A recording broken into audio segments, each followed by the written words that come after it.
Well, Shabbat Shalom, everybody. So nice to see everybody. What fun, you know? To me, there's got to be fun. You know what I mean by that? But more than fun, I want to talk about something even more important than having fun, because this is really an important series that I'm going to be starting on the subject of joy. And I want to tell you all about joy. Okay. Well, first of all, you know, it's interesting how language reveals so many things about the thinking of a people. So, for example, in Hebrew, notice how many words there are for joy. Listen to this. This is just the larger portion of them.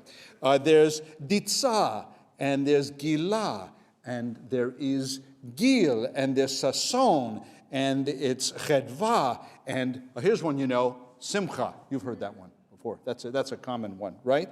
And bidichut and rina, like roni, that's from rina, right? So many different words. And the point is that people in traditional understandings, traditional cultures, and people who didn't have the benefit of maybe all the technology we do, there's an innate wisdom that shows up, a wisdom that's even more wise than the most sophisticated computers sometimes, you know? And in Hebrew, I think part of that wisdom is revealed in just the sheer numbers of the different words for joy and happiness. But if we were to talk about joy, not happiness in a superficial sense, but joy, what we learn is that neurology or neuroscience has revealed things about joy that really surprised me when I encountered them.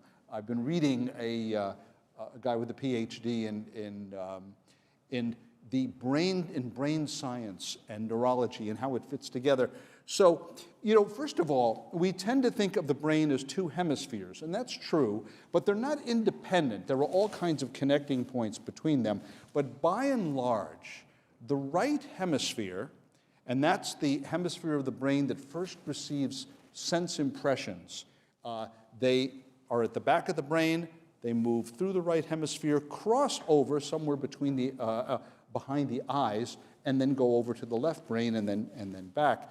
But the right hemisphere of the brain is the joy center. It is the center where feelings, emotions, senses, awarenesses at a pre-verbal level occur. And it actually, the neurological impulses travel faster in the right side of the brain than the left side of the brain. The left side of the brain is more rational thought, figuring things out, linguistic, language skills, all that kind of thing. Also important, okay? Study of the Torah, left side.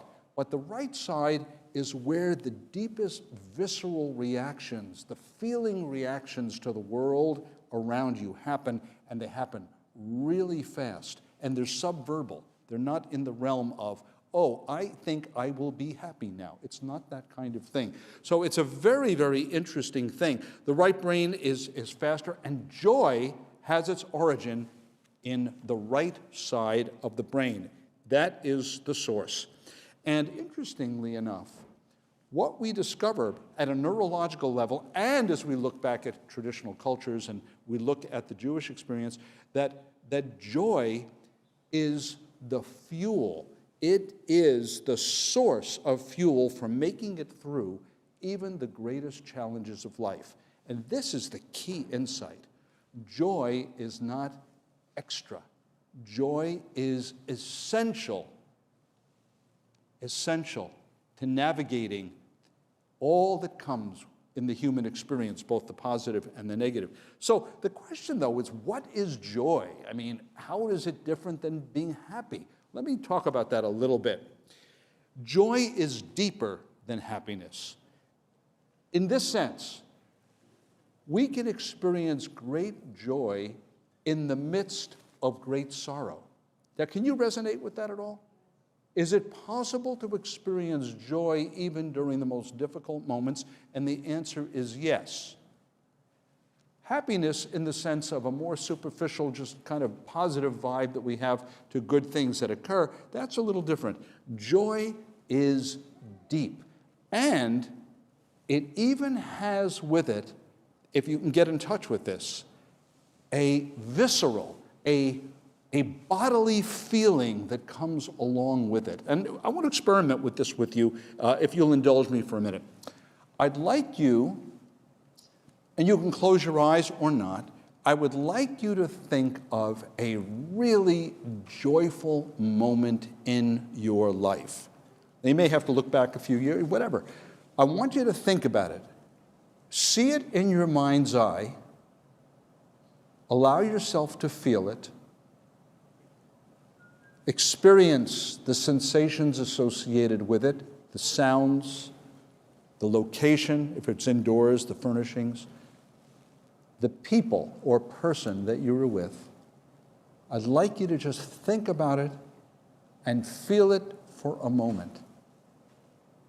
And I'd like to know if you can identify a bodily sensation, something physical that comes with that reawakening or connecting with that moment of joy from your past. Now, I'm going to ask you if that is true for any of you, if you can connect with that. And by the way, it's not so easy because we're not used to experiencing things quite this way. We're not used to visceral sensations, bodily feelings, things that occur inside of us in connection with joy.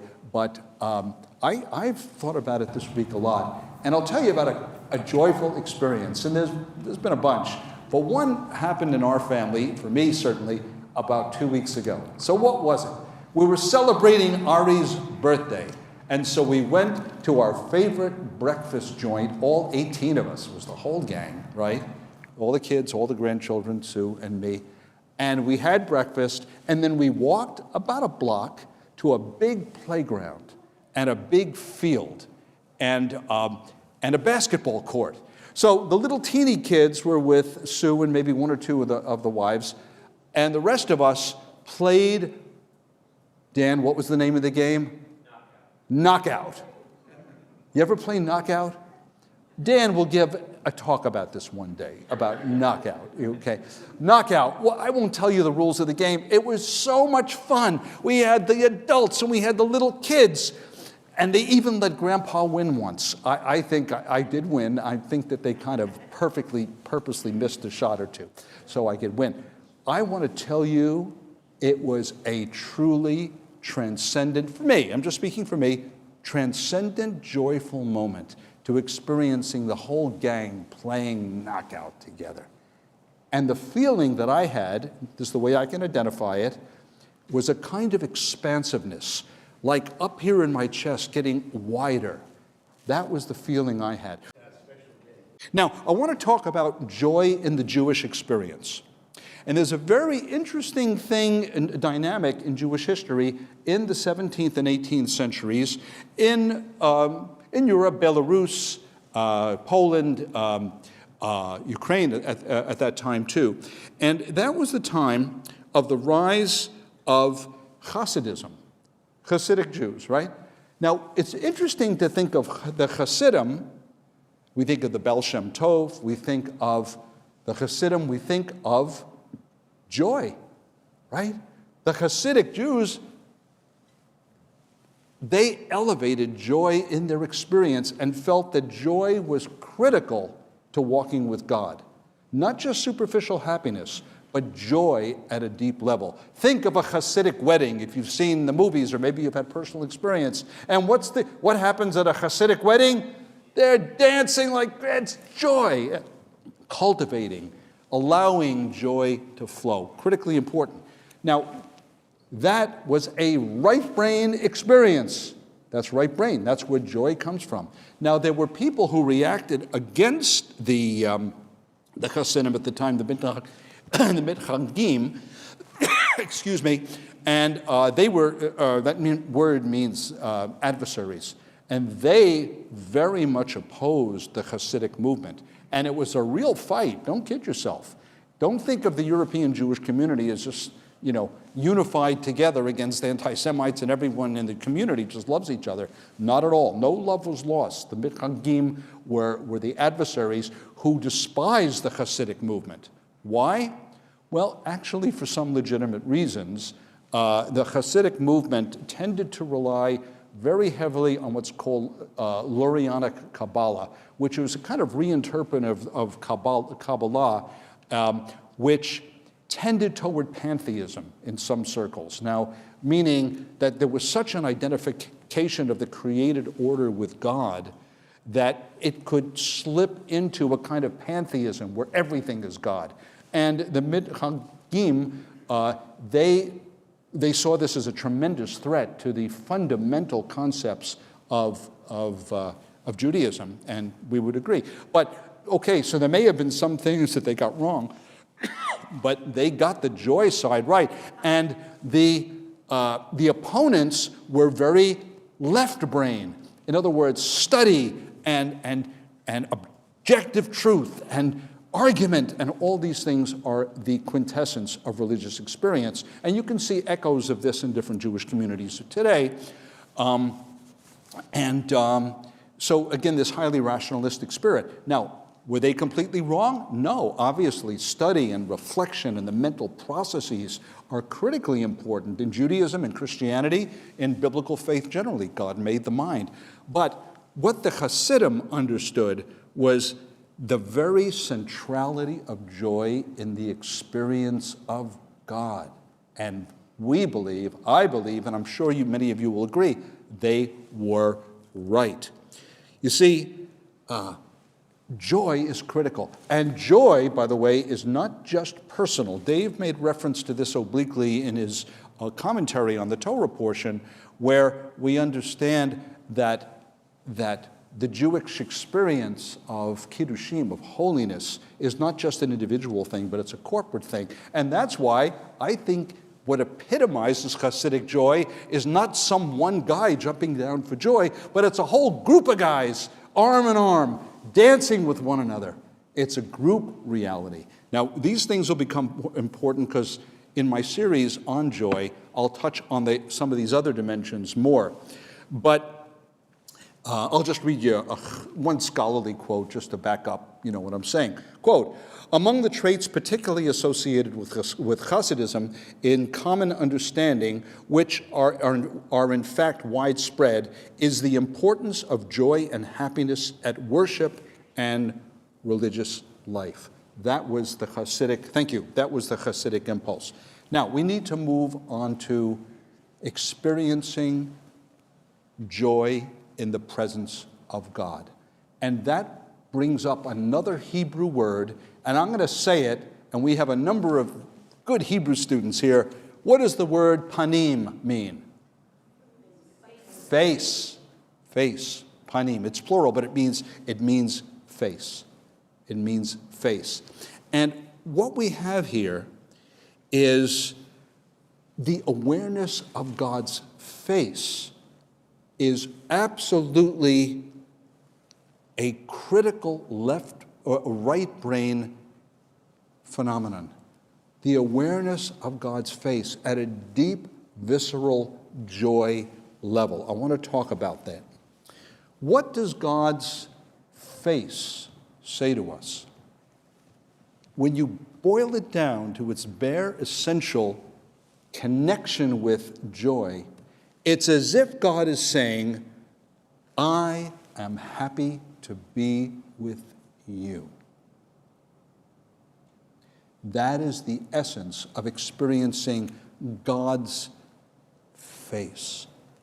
Think of what love is like just among each other. And I think of one of the most joyful moments that we experience at services, I think many of you will again agree, is the greeting time. What makes our greeting time so great?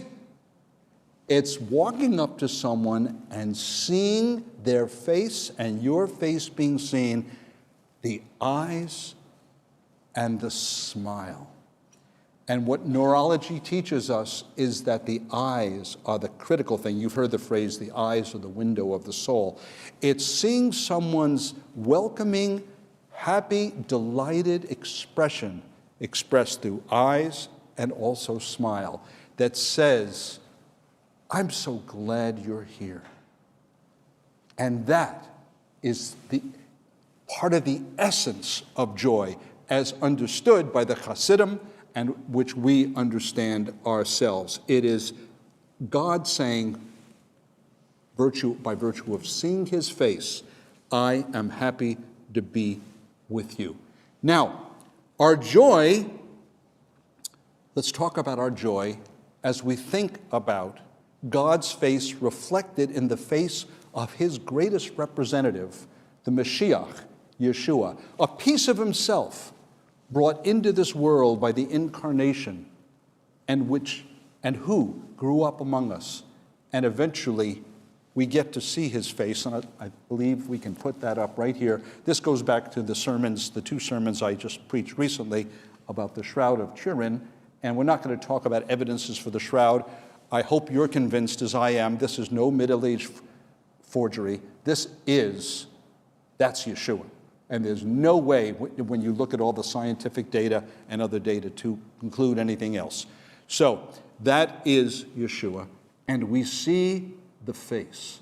Now, that's not a face of joy in the happy sense, but what do we see in that face? We see grandeur. We see serenity. We see sadness because it is Yeshua after his execution. We see all those things. But I'd like you to look at that face as I read the following words to you. First, from one of the letters that Rav Shaul wrote to a community in Corinth, the second letter to the believers in Corinth. For God, who said, let light shine out of darkness, made his light shine in our hearts to give us the light of the knowledge of God's glory displayed in the face of Messiah. And then from today's Besorah reading, and Lisa really felt it very deeply, and the Spirit of God, I believe, came on her, and she just expressed these words. I am the good shepherd. The good shepherd lays down his life for the sheep. I am the good shepherd. I know my sheep, and my sheep know me. Just as the Father knows me, and I know the Father, and I lay down my life for the sheep. And then imagine Yeshua saying these words. It's utterly credible in light of all that he's talked about, all that he told us. I gave my life for Israel, for the nations, for Ruach Israel. I gave my life for, insert your own name.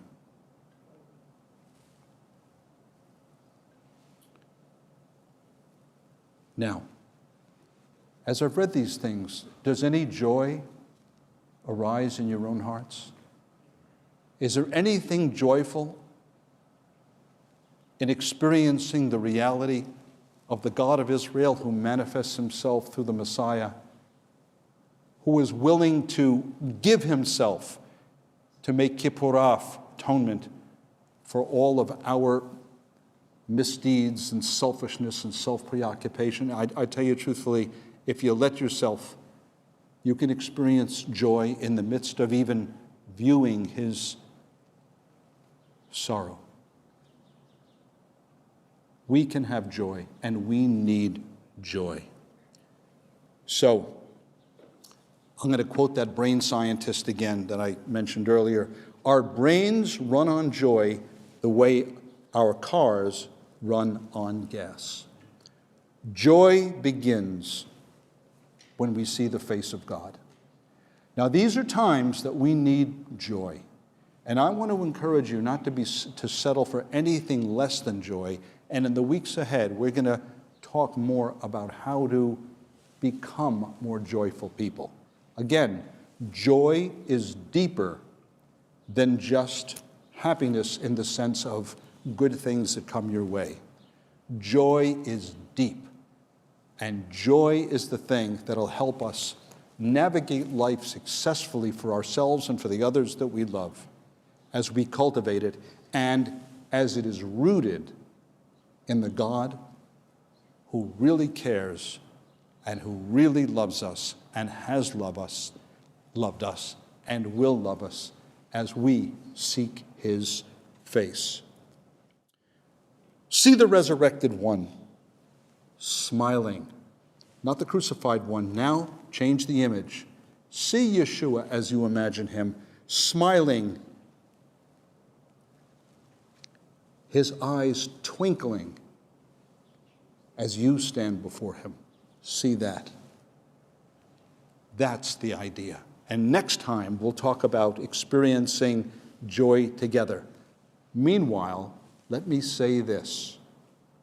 The face of God, the face of God. May the Lord bless you and keep you. May he make his face to shine upon you and be gracious unto you. And may the Lord lift up his face upon you and give you peace. May you and may we all feel in our body and soul the joy of God's face shining on us because he is happy to be with us. Shabbat Shalom, everyone.